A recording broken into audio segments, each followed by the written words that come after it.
Assalamualaikum warahmatullahi wabarakatuh. Bismillah, alhamdulillah, wassalatu wassalamu ala rasulillah Sayyidina wa maulana Muhammad ibn Abdillah wa ala alihi wa sahbihi wa mawalah, amma ba'd. Faya ibadallah, ittaqullaha haqqa tuqatihi wa la tamutunna illa wa antum muslimun. Alhamdulillah, pada kali ini kita dapat berjumpa di Majelis Sinyal Islam Indonesia yang insya Allah pada kali ini kita akan membahas hadis yang ke-12. Para pecinta sinyal Islam Indonesia dimanapun berada, masih dalam pembahasan kitab sunnah wa bid'ah. Hadis yang ke-12 ini adalah hadis riwayat Anas bin Malik. An Anas qala, kuntu jalisan ma'a Rasulillah sallallahu alaihi wasallam fil halqah wa rajulun qaimun yusalli falamma raka'a wa sajada tashahhada wa da'a faqala fi du'aihi. Dari Anas bin Malik radhiyallahu ta'ala an, beliau berkata, saya sedang duduk beserta Rasulullah sallallahu alaihi wasallam di satu halqah. Ada seorang laki-laki yang sedang sholat. Ada seorang laki-laki yang sedang berdiri, dia sedang sholat. Falamma raka'a, ketika dia ruku, kemudian dia beres ruku, i'tidal, sujud, beres sujud dia tasyahud, wada'a faqala fi du'aihi. Nah, di dalam tasyahud dia berdoa. Doa di dalam tasyahud dia panjatkan dengan lafaz Allahumma inni as'aluka bi anna lakal hamdu la ilaha illa anta badi'us samawati wal ar ya dzal jalali wa ikram ya hayyu ya qayyum. Ya Allah, sesungguhnya aku meminta kepadamu bi anna lakal hamdu, bahasanya untukmu pujian. La ilaha illa anta, tidak ada Tuhan selain engkau. Badi'us samawat, engkau yang menciptakan langit tanpa contoh. Wal ar, dan engkau yang menciptakan hamparan bumi tanpa contoh. Ya dzal jalali wa ikram ya hayyu ya qayyum. Itu doa yang dia panjatkan ketika dia tasyahud. Faqala an-nabiy sallallahu alaihi wa alihi wasallam, laqad da'a bismillahil a'zam alladzi idza du'iya bihi ujab wa idza su'ila bihi u'ta. Maka kata Rasul, laqad da'a, sungguh dia telah berdoa, bismillahil a'zam, dengan ismullah al-a'zam, yang jika dia berdoa meminta kepada Allah dengan ismullah al-a'zam, maka idza du'iya bihi ujab, jika meminta dengan ismul a'zam ujab, akan diijabah doanya. Wa idza su'ila bihi u'ta, jika dia meminta dengan ismul a'zam tersebut u'ta, dia akan diberikan oleh Allah permintaannya. Jadi begitu hebatnya. Maka jelas ketika kita berdoa, mintalah kepada Allah dengan Ismul A'zam. Ismul A'zam, nama-nama Allah yang indah. Ya dzal jalali wa ikram, ya hayyu ya qayyum. Rawahu Abu Daud wa Nasai wal Hakim. Wa qala sahih ala syarti Muslim. Wa rawahu Ibnu Hibban fi sahih hadzal hadis kasabiqihi. Wa yustafadu minhuma insya'a ad-du'a bi asma'illahi wa sifatihi allati ya'rifuha al-muslim min kitabillah wa sunnati rasulih wala hajar alih wala ghararahuma, hadis Aisyah. Bisa diambil faidah minhuma, dari keduanya, insya'a du'a bismil a'zam, jika kita hendak berdoa maka berdoalah, memintalah kepada Allah dengan Ismullahil A'zam, wasifati, dan dengan sifat-sifat Allah. Jadi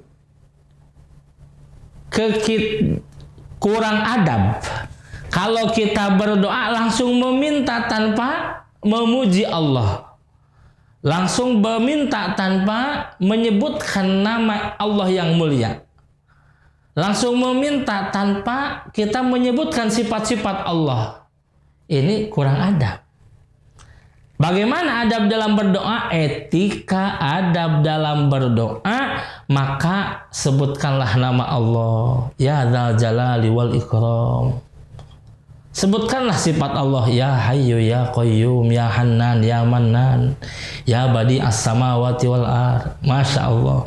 Baru minta kepada Allah. Itu etikanya.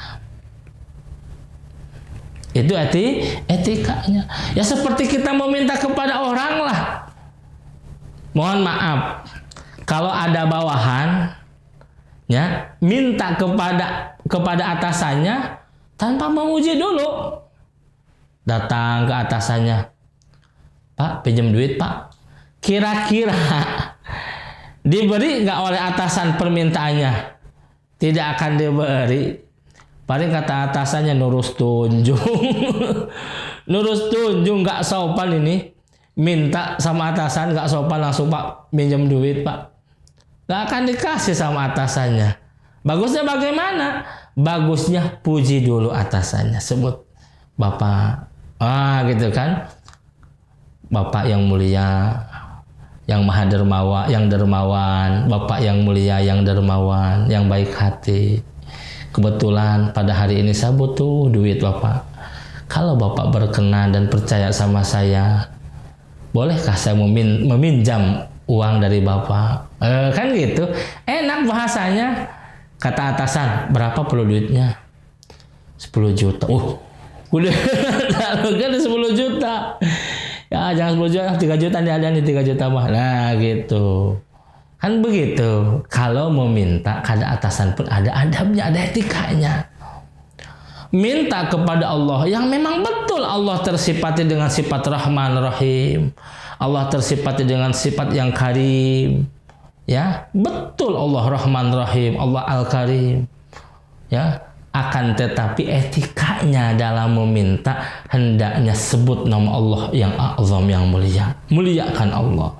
Yaitu sebut sifat Allah yang Karim, ya Hayyu ya Qayyum, ya Badi as-samawati wal ard. Puji Allah. Maka insya Allah ketika kita doa diijabah doanya. Ketika kita meminta akan dikabulkan permintaan kita oleh Allah Subhanahu wa Ta'ala. Di mana letaknya doa? Letaknya doa dalam tasyahud. Di mana letaknya doa? Letaknya doa dalam tasyahud. Kan tasyahud membaca tasyahud, betul membaca tasyahud yang diharuskan. At-tahiyyatul mubarakatus sholawatut thayyibatu lillah. Sampai selesai. Yang diharuskan sampai mana? Yang diharuskan sampai sholawat. Sampai sholawat kepada Rasulullah, sampai sholawat kepada baginda Rasulullah. Asyhadu an la ilaha illallah wa asyhadu anna Muhammadar Rasulullah. Allahumma sholli ala Sayyidina Muhammad wa ala ali Sayyidina Muhammad. Kan sampai sana yang urusan mah. Kama shallaita ala Sayyidina Ibrahim wa ala ali Sayyidina Ibrahim. Ini sunat. Ya, Allahumma sholli ala Sayyidina Muhammad wa ala ali Sayyidina. Ini kewajibannya sampai sana, wa ala ali Sayyidina Muhammad. Lanjutkan dengan salawat Ibrahimiyahnya tadi. Saya itu baru meminta kepada Allah, Allahumma inni as'aluka. Ya, minta apa? Minta hajat dunia, minta hajat akhirat. Allahumma inna a'udzubika min adzabil qabr, min adzabin nar, wa min fitnatil mahya wal mamat, wa min fitnatil masiihid dajjal. Ya Allah, aku berlindung kepadamu, Allahumma min fitnatil dari fitnah hidup, fitnah mati, dari fitnah dajjal, fitnah kubur, siksa kubur, dan minta kepada Allah, minta keselamatan kepada Allah. Setelah kita minta keselamatan kepada Allah, minta supaya dijauhkan dari fitnah kubur, fitnah hidup, fitnah kubur, dan fitnah dajjal, minta kepada Allah. Minta kebaikan kepada Allah. Ya Allah, berikanlah kebaikan kepadaku apa yang Kau tahu ya Allah. Engkau Maha tahu ya Allah. Yang terbaik untukku itu apa ya Allah? Engkau yang Maha tahu, berikan yang terbaik untukku ya Allah. Nah gitu. Ya. Cuman kalau bahasanya bukan bahasa Arab, tapi bahasanya bahasa kita, jangan dilapazkan. Ya Allah berikan yang terbaik. Jadi ketika tahiyat doa, tapi doanya bukan bahasa Arab. Ya Allah berikan yang terbaik. Jangan. Ya, cukup dalam hati saja. Ya, sampai beres tahiyat doa cukup dalam hati. Ya Allah, minta yang terbaik untukku ya Allah. Nah, seperti itu. Jadi doa dalam tasyahud bukan hukum bid'ah, tapi dianjurkan. Jelas ini adalah hadis riwayat dari Anas bin Malik. Itu setelah setelah tasyahud dianjurkan untuk membaca doa. Doanya doa kebaikan dunia dan akhirat. Kemudian hadis yang ke-13 fi sahihi Muslim an Abi Sa'id Al-Khudri qala kharaja Muawiyah ala halqatin fil masjid qala ma ajlasakum qalu jalasna nadhkurullah qala Allah ma ajlasakum illa dak qalu Allah ma ajlasana illa dak qala amma inni lam astahlifkum tuhmatan lakum wa ma kana bimanzilati aqala hadis minni inna Rasulullah SAW kharaja ala halqah min ashabi faqala ma ajlasakum qalu jalasna nadhkurullah wa nahmadu ala ma hadana lil Islam wa man nabi alaina. Masya Allah. Ini hadis tentang hukum kumpul untuk berzikir kepada Allah. Karena ada yang mengatakan kumpulan zikir itu adalah bid'ah. Kalau mau zikir jangan kumpul-kumpul masing-masing. Nah, ini nih yang kita akan bahas.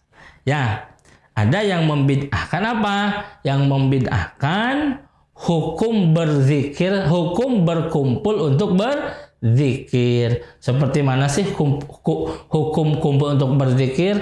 Seperti tahlil. Ya, tujuan tahlil adalah untuk mendoakan mayit, untuk berjamaah mendoakan mayit, atau kumpul-kumpul untuk tasyakuran. Saya punya nikmat, kemudian kumpul-kumpul tetangga, kemudian sebelum makan dan minum dan lain sebagainya jamuannya, maka diminta doa bersama. Ya, nah bagaimana hukum doa bersama? Bagaimana hukum zikir berjamaah? Bagaimana hukum kumpul-kumpul untuk majelis zikir? Nah ini nih, dalam Sahih Muslim dari Abi Sa'id Al-Khudri, kharaja Muawiyah keluar ala halqah fil masjid, ke atas satu kumpulan di masjid. Qala ma ajlasukum, apa yang kau dudukkan mereka? Qalu jalasna nadhkurullah, ya kami duduk untuk mengingat Allah, kami duduk untuk berzikir kepada Allah. Allah ma'ajlasakum illa dzak, kepada Allah ma'ajlasakum, yang kau duduk illa dzak kecil itu. Qalu Allah ma'ajlasna illa dzak, kami duduk untuk berzikir kepada Allah illa dzak, hanya itu. Amma inni lam astahlikum tuhmah lakum wa ma kana bimanzilati aqal hadisan minni. Apakah sedikit hadis minni dariku? Inna Rasulullah SAW kharaja ala halqah min ashabi faqal ma ajlasakum, sesungguhnya Rasulullah keluar ala halqah, ke atas halqah, min ashabi, dari sahabat-sahabatnya. Qala ma ajlasakum, apa yang kau dudukkan? Qalu jalasna nadhkurullah, kami duduk berzikir kepada Allah, dan kami wa nahmadu, dan kami memuji Allah ala ma hadanal Islam, terhadap apa yang telah Allah berikan kepada kami Islam. Wa man nabi alaina, dan Allah telah memberikan anugerah kepada kami. Qala Allah ma ajlasakum illa dzak, Allah mendudukkan kalian illa dzak, hanya untuk itu. Allah ma'a jelaskan illa dzak, dan Allah mendudukkan kami hanya untuk itu. Qala amma inni lam astahlikum tuhmalakum lakinno atani Jibril, akan tetapi kami memberi kalian tuhmalakum, lakinnahu akan tetapi atani Jibril telah datang kepadaku, fa'akhbaroni dan memberikan kabar kepadaku, annallaha yubahi bikum al malaikah. Allah ya Rahman ya Rahim. Jadi sahabat sedang berkumpul. Di sana ada Rasulullah, sahabat sedang berkumpul. Kemudian Rasulullah keluar dari perkumpulan tersebut. Maka Rasul berkata, apa maksud duduk-duduk ini? Oh, maksudnya kami duduk untuk mengingat Allah, berkumpul duduk untuk mengingat Allah. Ke atas apa mengingat Allah? Ke atas Allah telah memberikan hidayah kepada kami, hidayah Islam. Dan Allah telah memberikan anugerah banyak kepada kami. Maka Rasul memuji, silahkan untuk duduk-duduk seperti itu. Kalau duduk berjamaah untuk mengingat Allah, dan duduk berjamaahnya hanya untuk mengingat Allah. Adapun saya keluar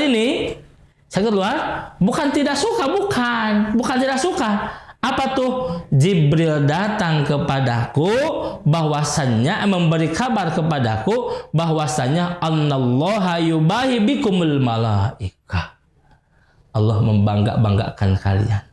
Allah yubahi bikumul malaikah. Malaikat membangga-banggakan kalian. Majelis zikir. Jadi apa salahnya majlis zikir? Meskipun kalau zikir mah nggak ada majlis-majlis, dimanapun majlis zikir sama. Di rumah asal berzikir sama, di masjid asal berzikir sama, masing-masing. Nggak usah berjamaah, beda suasana, beda nuansa. Kalau sendiri malas, kalau berjamaah rame-rame suka terbawa suasana. Namanya juga suasana. Makan sendiri-sendiri kurang nikmat. Tapi kalau makan berjamaah nikmat. Kenapa nikmat? Berjamaahnya itu. Makan santri berjamaah meskipun lauk pauknya seadanya. Tapi nikmatnya luar biasa. Kenapa? Karena makannya berjamaah. Zikir sendiri-sendiri biasa. Bisa silahkan zikir bersendiri. Rasul pun zikir sendiri-sendiri.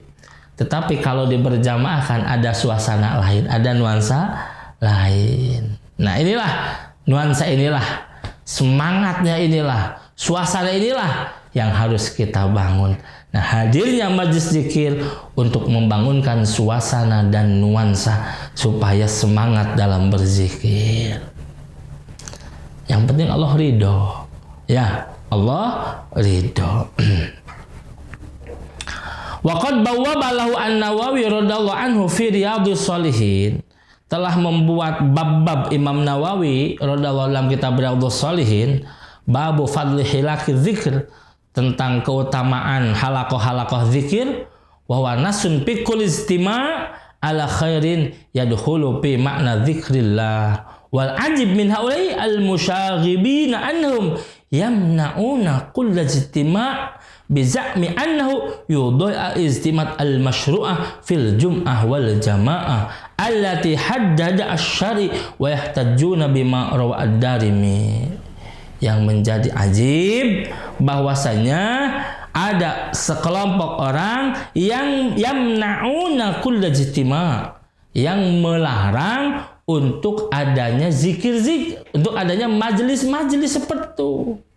Yang menjadi ajib, ada sekelompok orang yang melarang untuk ada ijtima', perkumpulan-perkumpulan, ya, yang di sana ada zikir dan lain sebagainya. Kenapa? Biza'mi annahu, dengan sangkaan bahwasannya perkumpulan tersebut yudahi al-ijtima'at al-masyru'ah, menyerupai perkumpulan-perkumpulan yang disyariatkan. Seperti apa? Perkumpulan Jum'ah,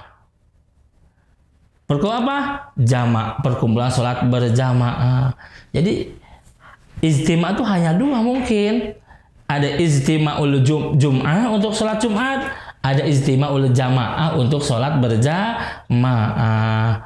Memang ijtima'ul Jum'ah berkumpulnya untuk sholat Jumat, ijtima'ul jamaah berkumpulnya untuk sholat berjamaah itu sudah memang diatur oleh syariat. Diatur oleh syariat. Gitu. Wa yahtajuna bima rawa ad-Darimi anna Ibnu Mas'ud ra'a jamaah yusabbihuna wa yahmaduna kabbiruna. Nah, Ibnu Mas'ud melihat satu kelompok sedang bertasbih, sedang bertahmid, sedang bertakbir. Faqala lahum laqad ji'tum bi bid'atin zulman aw fuqtum Muhammadan ashabu ilman. Maka laqad ji'tum, jika kalian datang, bi bid'atin dengan bid'ah, zulman zalim, aw wafaqtum Muhammadan ashabu ilman.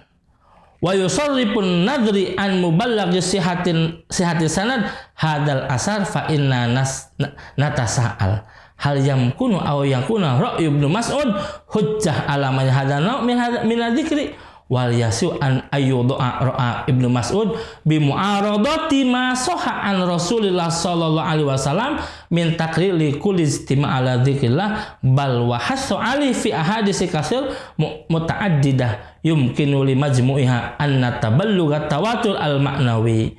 Fa fi Muslim an Abi Sa'id Abi Hurairah radhiyallahu anhu qala Rasulullah la yaqudu qaumun yadhkuruna Allah illa haffathumul malaika wa ghasyyatumur rahmah wa nazat alimur sakinah wa dzakarumullah fiman indah. Masyaallah. Kalau tadi yang dijadikan hujah adalah Ibnu Mas'ud tentang larangan untuk berkumpul.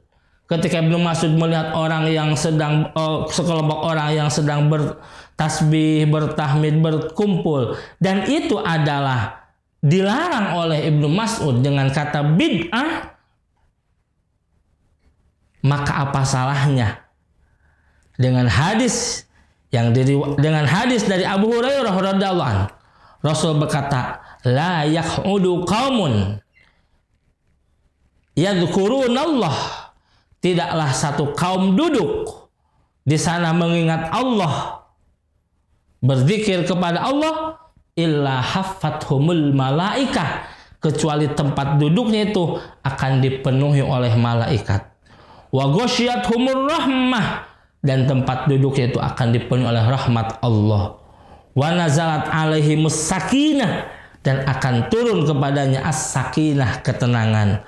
Wa dzakarahumullahu fiman indah, dan Allah akan membangga-banggakan orang tersebut di hadapan para malaikatnya Allah Subhanahu wa ta'ala.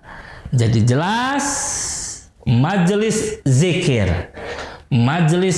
kepada Allah, mau itu zikir dengan la ilaha illallah, mau itu majlisnya majlis salawat, mau itu majlisnya majlis zikir yang lain, tasbih, takbir, tahmid, itu majelis bukan majelis bid'ah, akan tetapi majelis yang dirindukan Allah Subhanahu wa ta'ala. Kenapa? Karena majelis itu akan dipenuhi malaikat, hadis itu akan dipenuhi rahmat Allah, dan akan turun sakinah, ketenangan kepada orang-orang yang ada di majelis tersebut. Bahkan orang yang duduk di majelis tersebut akan dibangga-banggakan oleh Allah Subhanahu wa ta'ala. Zikirnya mau masing-masing, zikirnya mau bareng-bareng, itu mah cuman cara. Yang penting bagaimana hati kita bisa tenang, hati kita bisa wusul sampai kepada Allah, hati bisa takarub kepada Allah. Caranya mangga masing-masing punya cara yang jelas tidak bertentangan dengan syariat agama. Demikian yang dapat saya sampaikan. Mudah-mudahan dua buah hadis ini bisa kita pahami. Hadis yang pertama adalah ketika tahiyat itu adalah mahalnya untuk berdoa, tempatnya untuk berdoa. Tapi tunaikan dulu tahiyatnya. Sampai mana tahiyat? Sampai sholawat kepada Rasulullah dan kepada keluarga Rasulullah, baru di sana berdoa. Yang kedua, majlis zikir bukan hukum bid'ah. Berkumpul di majlis zikir bukan bid'ah, akan tetapi sunnah. Karena itu adalah dirindukan oleh Allah Subhanahu wa taala lewat hadis hadis Abu Hurairah radhiyallahu taala. La yaqudu qaumun yadhkurunallah illa haffathumul malaikah. Tidak duduk satu kaum berzikir kepada Allah kecuali akan dipenuhi oleh malaikat, akan dipenuhi oleh rahmat, akan turun sakinah, dan akan dibanggakan oleh Allah Subhanahu wa taala. Demikian yang dapat saya sampaikan. Bila bisa bilhaq. Assalamualaikum warahmatullahi wabarakatuh.